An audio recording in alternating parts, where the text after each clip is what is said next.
Five Nights at Freddy's is a game very rich in lore. If you've noticed, it's been rich in lore since the first game. It's been a fabulous title since the first game. It's been one of my favorites. Essentially what Five Nights at Freddy's is, if you didn't know, is it's a survival horror game in which you play the character Mike Schmidt for the first one and Jeremy Fitzgerald for the second one. Holy crap, how did I remember that? I have a memory. So, yeah, and essentially what you have to do is you have to stay in your room and not die from animatronic creatures who have been possessed by spirits of children and glitchy stuff to survive through the night. So, yeah. Let's do this, guys! And etc. Yeah!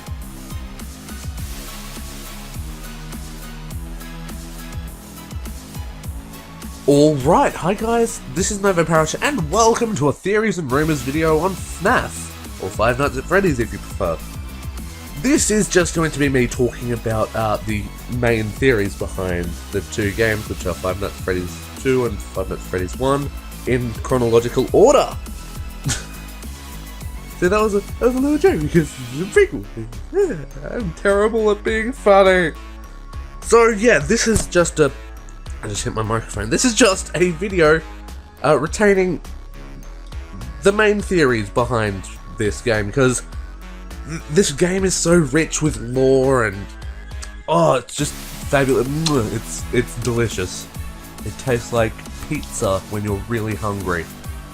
Or if you don't like pizza, then you'll probably win. But no, it tastes like food when you're really hungry. That's essentially what the lore behind this game is. It's so rich and deep and brilliant, and we're going to be talking about that. So most of this is just speculation because Scott Cawthon hasn't really released anything to the public yet, so I guess you could say that no, I guess you couldn't say anything. I'm trying to think of a clever pun, but I can't think of anything.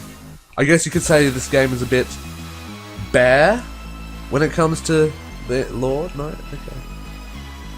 Fine. I'll just get on with it.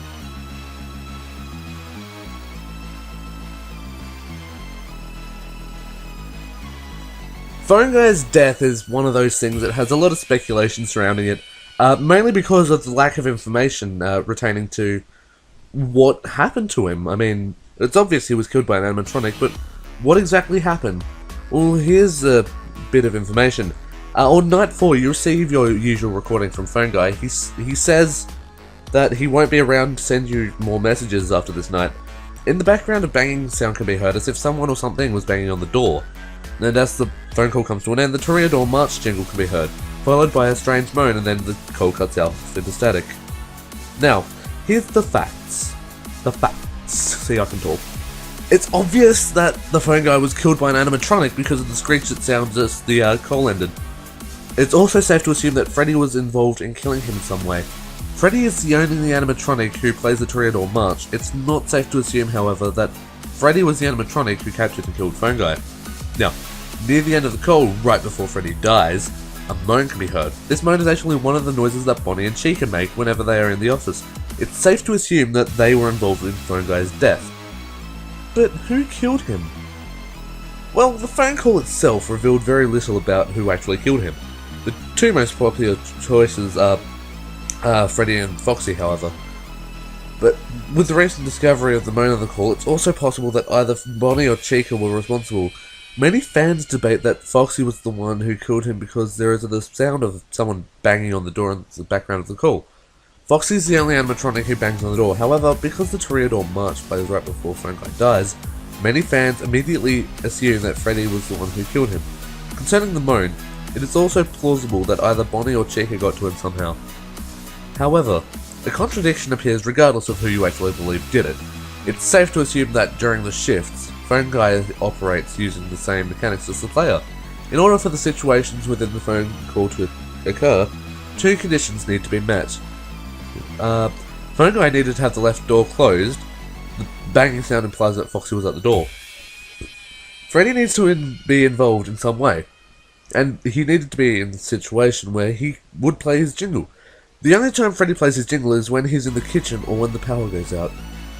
And here's a third one, just because I thought I'd throw it in. Chica or Bonnie need to be inside the office, which means that one of the doors had to be opened. If Foxy was banging on the door, then it would be impossible for Bonnie to get in because Bonnie never appears in the West Hall if Foxy is at the door. Assuming these conditions, there are a few possible ways that Phone Guy could have died during just following game mechanics. Most fans believe one of the following happened. 1, and this is a long one, so bear with me. Freddy snuck into the room while Phone Guy was looking at the monitor and killed him. While this works easily in theory, there are quite a few flaws with it. First off, Phone Guy noticed Freddy's jingle before getting killed. Freddy never plays his jingle before killing the player unless the power goes out, and if one assumes that the power did go out, there's another flaw. There is no sound of the power going out heard on the phone call. A loud hum always sounds when the power goes out. I mean, you should know this, you've probably played the game or watched someone play it. Even then, if the power did go out, the call would have cut off much earlier. Before Phone Guy dies, however, the phone call goes all the way through until the screech. It's possible that Phone Guy recorded his message using a battery-operated machine. However, battery-operated recording devices do not ring like a telephone when being played back. The only possible way that Freddy could have played his jingle and immediately after killed the Phone Guy without the power going out would be if Freddy was in the kitchen and immediately teleported to the office. However, the jingle was loud enough to be heard on the call, so Freddy couldn't have been far away when it started playing. Now 2. This is the second one, that was a really long one. But 2. The power went out and Phone Guy was killed by Freddy. This seems to be the most logical, as it's the only situation where Freddy will play his jingle and then immediately kill the player. However, there's no sound of the power going out beforehand, and there's still the issue of the phone-like device not cutting the call off. 3.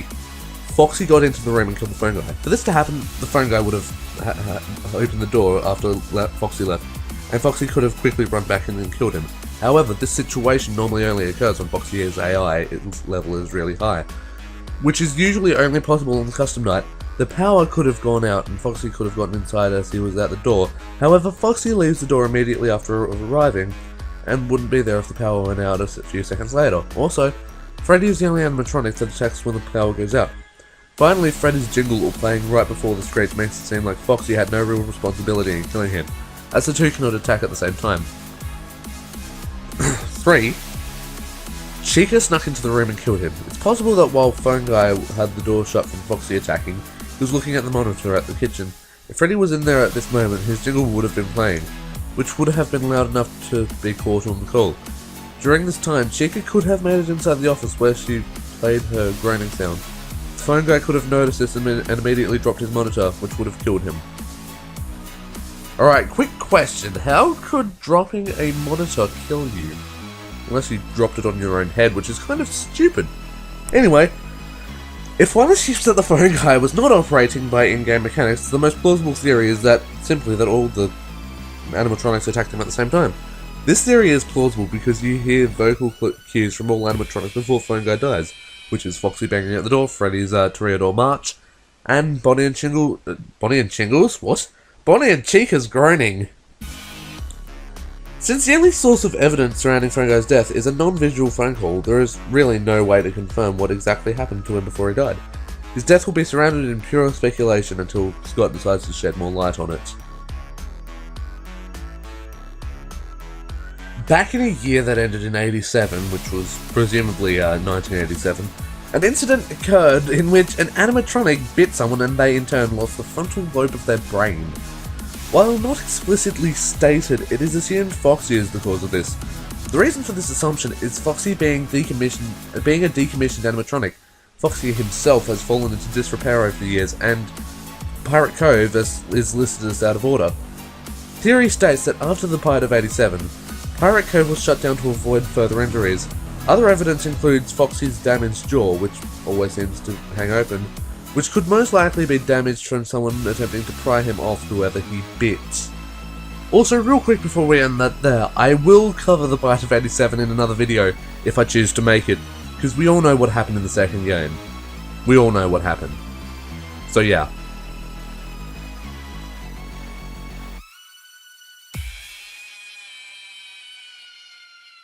There is some debate as to what happened to Phone Guy's body after he was attacked. While it's entirely possible his body is nowhere in the pizzeria anymore, there are two leading theories as to what happened to it. One, Chica's suit. By far the most popular theory is that Phone Guy was stuffed into Chica's suit when he was caught. The reasoning for this is, in certain poses when Chica opens her mouth, one can see an extra set of teeth inside her mouth. Judging by Phone Guy's call on the first night, the only human remains to see the light of day after putting the suit head on would be your eyes and teeth. However, Chica's second set of teeth look unrealistic and are most likely from her skeleton. Spooky, scary skeletons, yes. Also, Phone Guy explicitly states that the animatronics will try to stuff you into a Freddy Fazbear suit. Finally, Chica already has an endoskeleton inside of her. It wouldn't make sense for the animatronics to stuff a human inside of her.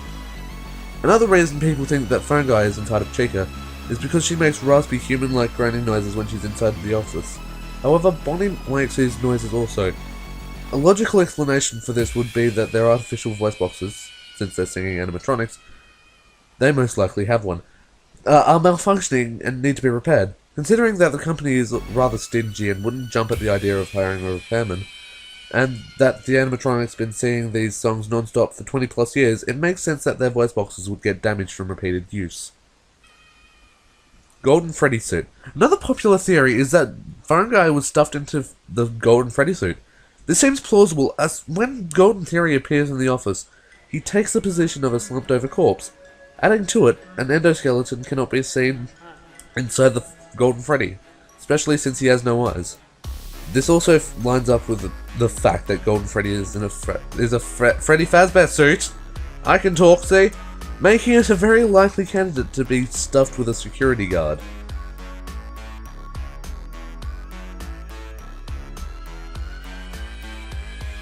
The following is extremely speculation with no real evidence to support the idea. Just thought I'd point that out, but, you know, whatever.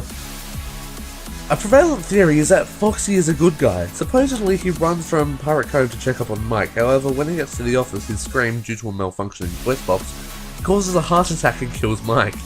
This is very unlikely considering Mike is still stuffed into a suit just as violently as when the other animatronics catch him. The scream can also be debunked since all four animatronics make the same scream when attacking. If Foxy were to make this noise because his voice box is malfunctioning, then the rest of the animatronics would have malfunctioning voice boxes as well. That is disproved due to Freddy's laugh that occurs as he moves, showing his voice box works just fine. The likely source of this theory is due to the popularity of Foxy among the fanbase, with fans attempting to make Foxy not seem as malicious as he is presented.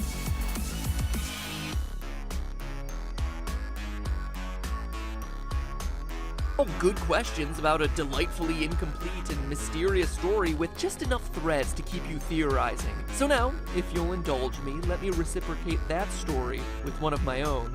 On October 23rd, 2014, YouTube channel The Game Theorists posted a video with a compelling theory about Five Nights at Freddy's. In the video, narrator Matt Pat, I love you Matt Pat, you're my best friend, describes how the game parallels the murders committed by Nathan Dunlap in Chuck E. Cheese on December 14, 1993 in Aurora, Colorado. The gist of the story is as follows. Dunlap was fired from the restaurant 5 months prior due to a disagreement on his hours.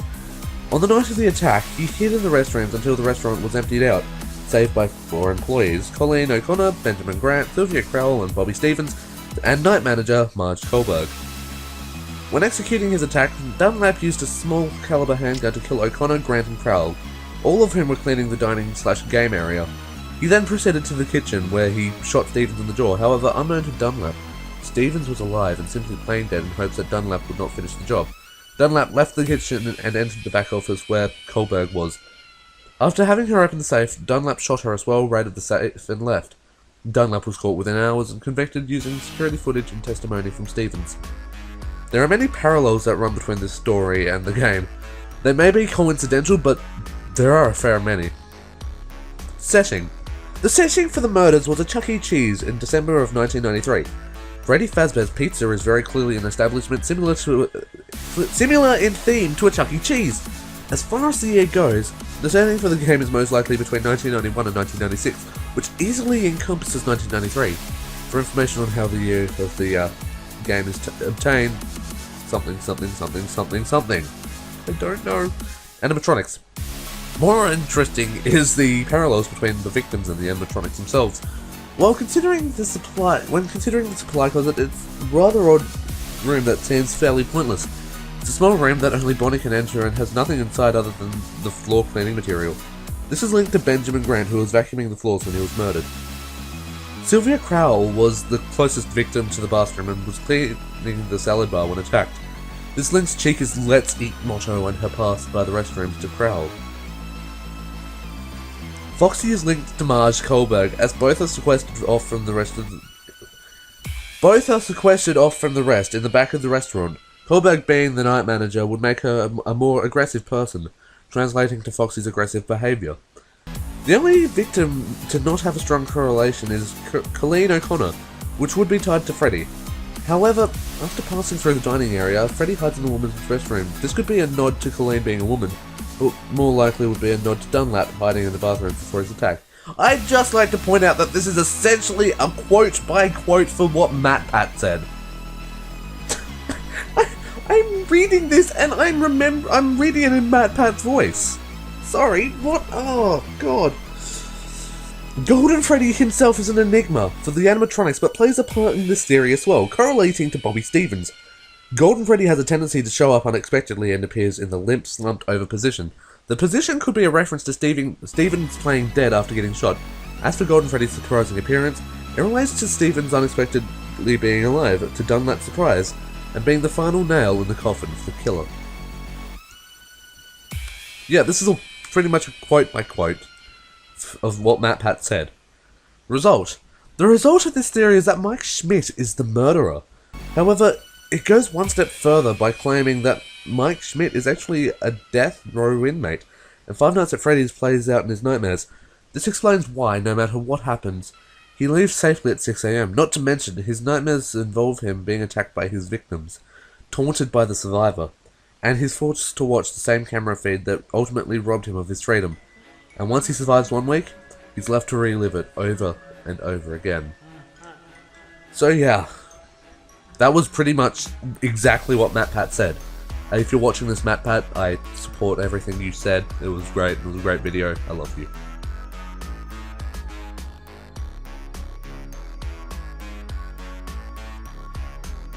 Now for the juicy bits. Let's get into the rumours, shall we?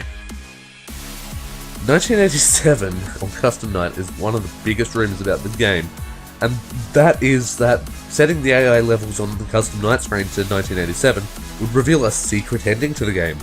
Despite numerous people playing the night with those settings though, there was only one setting. Many people believed completing the night with these settings would unlock an ending where Mike is not fired. This rumour was disproved up until after update 3, or 1.3 sorry, which added the Golden Freddy kill screen to the game whenever this code was entered. There is still no alternate ending to the Custom Night. It was also rumoured that entering 0666 or 6666 on the Custom Night screen would enable the kitchen camera. This has since been disproven, and because no files for the image of the kitchen exist within the game. See, I made that work. Sparky the dog was a fan-made animatronic that was stated to appear on the backstage camera. He was created by Tumblr users Cody Bear and Nugan. He was described as a dog-like animatronic with a missing arm. Some claimed he was non-violent and would not attack the player, only occasionally appearing in the doorway to backstage. He is completely fan-made and not in the game, as no files for him exist, and the only image of him is a photoshopped image released by his creator. And also, as you can see by this post here, the creator also claimed that Sparky is fake. There's also the torrented deaths. Supposedly, if you pirate/illegally download the game from a specific torrent site, you'll get jump scared by Freddy when you try to exit or close the game. This was claimed to be a trick by the developer to punish those who didn't pay for the full version of the game, and a similar trick was pulled by Greenheart Games in Game Dev Tycoon, where you would die of piracy, or the game would end because of piracy. Anyway, the cupcake is a camera. It's rumoured that the cupcake in the office is a camera. The evidence for this is that the monitors on the office desk seem to switch on and broadcast any attack on Mike Schmidt.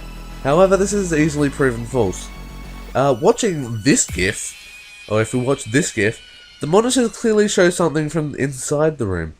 And if you look, each monitor shows a different angle, and if the cupcake were really a camera, they would show the same angle, but they don't. In fact, they show different angles, impossible for the cupcake to be seen from its position facing forward on the other side of the room from Foxy. This suggests that the monitors simply reflect the attack rather than display it. However, why they don't reflect anything until an attack actually happens is unknown. There's also the surprise Bonnie screen. A rumour that's been gaining attention is one where, upon opening the game, the eyeless hallucination of Bonnie will appear and stare at the player. Information about how this occurs is unknown and seems to be random. Some reports say it lasts for just a few seconds, and some say it can last for several minutes. Some even say that Bonnie's eyes start to slowly turn white, and further still, some say it can occur on death as well. With the inconsistencies in the reports and the only evidence being screenshots which can easily be manipulated, if at all, the rumour seems rather unlikely. However, despite the conflicting reports, at least some form of this has been proven true.